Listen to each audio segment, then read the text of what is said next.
had the great privilege of watching my father as he worked as a forester and as he led his team, and I watched him, what he did in terms of able to get the very best from those that he was leading. And I learned a lesson that takes me 45 minutes if I wanted to drive it deeply into your mind, and I'm not going to do that.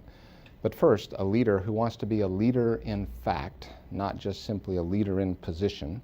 You can have your name in a box on an organization chart and try to talk yourself into believing that you're now a leader because you have that position. But to be a leader in fact, you need followers. And in order to have followers, I think the single most important lesson is you have to provide respect to those that you're seeking to lead. Each one of us have fundamental needs that are as important as the need for food, clothing, shelter, water. And those fundamental needs include the need to be respected, the need to be valued, and the need to be appreciated. And if you're working for someone who isn't meeting those needs, you'll be looking for someone else to work for, and you'll be looking for a chance to move on, because those are core needs for all of us. And as you're leading and you're seeking followership, you're not providing to that to those that are under your direction or in your sphere. Don't expect strong, loyal followership. Good old-fashioned hard work. Leadership is work. I've had a job since I was 12 years old.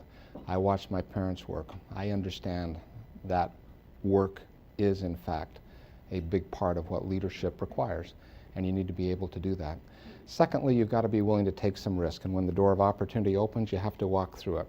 And if you're a young boy from southern Utah and you started your career in Salt Lake City, and someone says, how would you like to go to the national office in New York when you're 26 years old and you've never been to New York?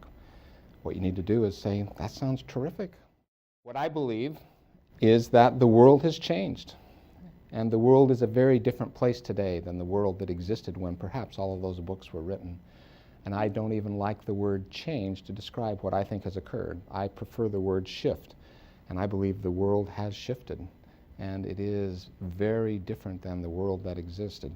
And I could take you through what I view as those major shifts, but I'm just going to cite one of them in the interest of time, and that is, I think today we live very much in a pull environment, and people like me, or people as old as me, we sort of grew up in a push environment where a leader had the privilege of deciding, what is it that I want my 170,000 people to know? I'm going to push that information to them.